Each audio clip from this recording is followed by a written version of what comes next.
அதே மாதிரி இன்னொன்னு சொல்றாங்க, அதாவது நம்ம ரசூலுல்லாஹ்வுக்கு சூனியம் செய்யப்பட்டதை சொன்னாங்கல்ல, அந்த வசனத்தை எப்படி வருதுன்னு கேட்டா, இது யக்கூலு லாலிமூன, இந்த அநியாயக்காரர்கள் சொல்கிறார்கள், இன் தத்தபியூன இல்லா ரஜுலன் மஸ்ஹூரா, சூனியம் செய்யப்பட்டவரை தான் நீங்கள் பின்பற்றுகிறீர்கள் என்று அநியாயக்காரர்கள் சொல்லுகிறார்கள் அப்படின்னு அல்லாஹ் சொல்றான். இது இஸ்ரா 17வது சூறாவில் 47வது வசனத்தில் இருக்கிறது சொல்லிவிட்டோம்.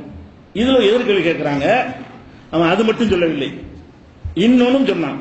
இன்னொரு வசனத்தை எடுத்து கேட்கிறாங்க, என்ன சொன்னானா, மாலிஹாதர் ரசூல் ஏகுலு தாமு எம்சிபில் அஸ்வாக், இவர் என்ன ரசூல், கடை வீதியில் நடமாடுகிறார், சாப்பிடுகிறார், உணவு சாப்பிடுகிறார், இவரோட மலக்கு ஒருத்தர் வரல, புதையல் இறக்கப்படல, இவருக்கு ஒரு சொர்க்கமும் தோட்டமெல்லாம் ஒண்ணும் கிடையாது. காலல் லாலிமூன இன் தத்தபியூன இல்லா ரஜுலன் மஸ்ஹூரா, அநியாயக்காரர்கள் சூனியம் செய்யப்பட்டவரை பின்பற்றுவதா சொல்கிறார், இவ்வளவு சொல்லி காட்டுறான். அப்ப காபியர்கள் அவர் ஒரு மனிதர்னு சொன்னாங்கல்ல ரசூலுல்லாஹ், அதுவும் தப்புன்னு தான் நல்லா சொல்லி காட்டுறான். சூனியம் செய்யப்பட்டதாக சொல்வதையும் தப்புங்கிறான். இந்த வசனத்தில் இது புர்கான்கிற அத்தியாயத்தில் 7-8 இருக்கிறது.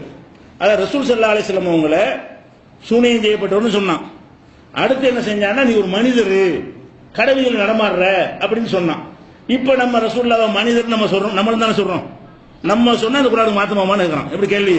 இதுக்கு பதில் சொல்றதுக்கு பதிலாக எதிர்கேள்வி என்ன கேட்கிறாங்கன்னா, சூனியம் செய்யப்பட்டதாக சொல்லக்கூடாதுங்கிறீங்க.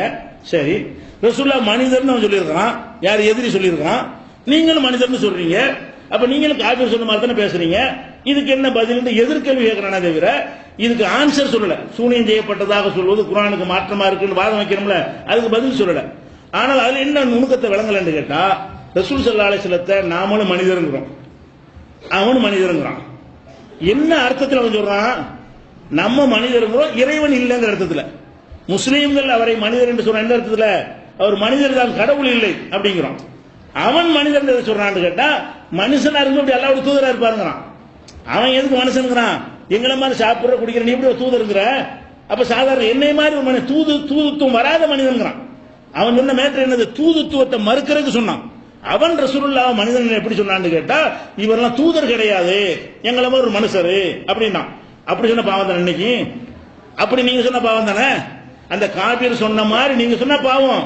அப்ப காபீர் 2 விமர்சனம் பண்ணான். ஒன்னு ரசூலுல்லாஹ் சூனியம் செய்யப்பட்டவன்னு சொன்னான், இன்னொன்னு எந்த வஹீம் வராத ஒரு மனிதர்னு சொன்னான். நாங்க ரசூலுல்லாஹ் மனிதருங்கிறோம், வஹி வர்ற மனிதருங்கிறோம், அல்லாஹ் இல்லைங்கிறதா மனிதருங்கிறோம். குல் இன்னமா அன பஷரும் மிஸ்லுக்கும் யூஹா இலைய, நான் உங்களை போன்ற மனிதன், எனக்கு வஹி வருது ரசூலுல்லாஹ் சொல்ல சொன்னாங்க. ரசூலுல்லாஹ் சொல்லும்போது எப்படி சொல்றாங்கன்னா, இன்னமா அன பஷரும் மிஸ்லுக்கும், நான் உங்களை போன்ற ஒரு மனிதன் தான், வித்தியாசம் என்ன? யூஹா இலைய, எனக்கு வஹி வருது. அப்ப நாம ரசூலுல்லாஹ் மனிதர் என்று சொன்னால் அதான் இறைத்தன்மை இல்ல, அது சொல்லுவோம். முஸ்லீம்கள் ரசூலுல்லாஹ் மனிதன் சொல்றதுக்கு என்ன அர்த்தத்தில் சொல்லுவோம்னா, கடவுள்லாம் கிடையாது, அல்லாஹ்ட்ட கேட்கிறவங்கள்ட்ட கேட்டுறாதீங்க, அவங்க மனிதரும். அவன் மனிதன் சொன்னா தூதரை இல்லைங்கிறது சொல்றான். நாம தூதர் தான் என்பதற்காக அந்த மனிதர்ங்கிற வார்த்தை யூஸ் பண்றோம். அவன் என்னது யூஸ் பண்றான்னு கேட்டா, எங்களை மாதிரி இருக்கிற ஒரு மனிதரா இருக்கிற நாங்க தூதரா எடுத்துக்கிறோம், எங்களை மாதிரி சாப்பிடறாரு, எங்களை மாதிரி குடிக்கிறாரு, இவர்கிட்ட எல்லாரும் தூதரா இருப்பாரு. அப்ப அந்த மாதிரி செய்யறது தான் அநியாயக்காரங்க அல்ல. அப்ப அநியாயக்காரன் ரசூலுல்லாஹ் பத்தி 2 குற்றச்சாட்டு வைக்கிறான். ஒன்னு, இவர் எங்களை போன்ற மனிதர் தானே தவிர தூது செய்தி வருகிற மனிதர் இல்லை, அல்லாஹ்ட்ட இருந்து செய்தி வாங்குற மனிதர் கிடையாது, தூதர் இல்லை, எங்களை மாதிரி மனிதர், தூதர் இல்லாத மனிதர் அப்படின்றான். அதே மாதிரி சூனியம் செய்யப்பட்டவர்ங்கிறான். 2 அநியாயக்காரன், 2 அநியாயம் தானே, 2 அநியாயம். நம்ம அந்த மாதிரி சொல்லக்கூடாது, நீங்களும் சொல்லக்கூடாதுல்ல. ரசூல் ஸல்லல்லாஹு அலைஹி வஸல்லம் அல்லாஹ்வுடைய தூதர்லாம் கிடையாது, எங்களை மாதிரி தான் சாப்பிடுறாரு, எங்களை மாதிரி தான் குடிக்கிறாரு, நாங்க தூதர் ஒப்புக்கொள்ள மாட்டோம் நீங்க சொல்லுங்க பார்ப்போம், அநியாயக்காரன் ஆயிருவீங்க. அப்ப ரசூலுல்லாஹ் சூனியம் செய்யப்பட்டதா சொல்வதும் அநியாயம், ரசூலுல்லாஹ் அவன் சொன்ன அர்த்தத்தில் மனிதன் சொன்னா அநியாயம் தான். நீங்க மனிதன் சொன்னா வேற அர்த்தத்தில் சொல்றீங்க. நான் முஸ்லிம்கள் சொல்லத்தான் வேணும். ரசூலுல்லாஹ் தன்னை பத்தி சொன்னாங்க, நானும் மனிதன், இறைவன் இல்லைங்கிறதுக்காகத்தான் சொன்னாங்களே தவிர இவன் சொன்ன அர்த்தத்தில் சொல்லல. அப்ப மக்கத்து காபியர்கள்லாம் என்ன செஞ்சாங்கன்னா, நபிகள் நாயகம் அவர்களை எங்களை மாதிரி ஒரு மனிதர் எதுக்கு சொன்னா, வஹி வர்ற மனிதர் மறுக்கிறதுக்கு சொன்னான். எப்படி வஹி வரும்? என்னை மாதிரி கடத்தல் நிற்கிற, என்னை மாதிரி திங்கிறவங்க உனக்கு செய்தி வந்துருமோ, எங்களுக்கு வராம உனக்கு கொண்டு வந்துருமோ? அப்ப இறை தூதர் என்கிறத மறுக்கிறதுக்கு மனிதர்கிறான்.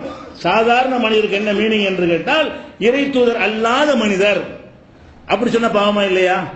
அப்ப என்ன வழங்கணும்னா, காபியர்கள் செஞ்ச 2 விமர்சனம் தப்பு தான். மனிதன் அவன் செஞ்சானே அதுவும் அநியாயம் தான், சூனியம் செய்யப்பட்டவர்னு செஞ்சான அதுவும் அநியாயம் தான். அப்ப 2 அநியாயக்காரர்களுடைய செயல் நல்லா சொல்லும் பொழுது அவங்களுக்கு ஆன்சர் கொடுத்து விட்டோம். இப்ப என்ன வாங்க ஹதீஸ்க்கு வாங்க, சூனியம் செய்யப்பட்டவருங்கிற ரசூலுல்லாஹ் இல்லைங்கிறான்ல, நீங்க ஹதீஸில் இருக்குங்கிறீங்க. சூனியம் செய்யப்பட்டவரா சொல்வது அநியாயக்காரன் அல்லாஹ் சொல்றான். நீங்க என்ன செய்றீங்க? செஞ்சாங்க, சூனியம் செய்யப்பட்டாங்க, முடிவு வச்சு பொய்ய குர்ஆனுக்கு மாத்தமா போச்சு. இவ்வளவு தெளிவா நம்ம நிரூபிச்சிட்டோம்.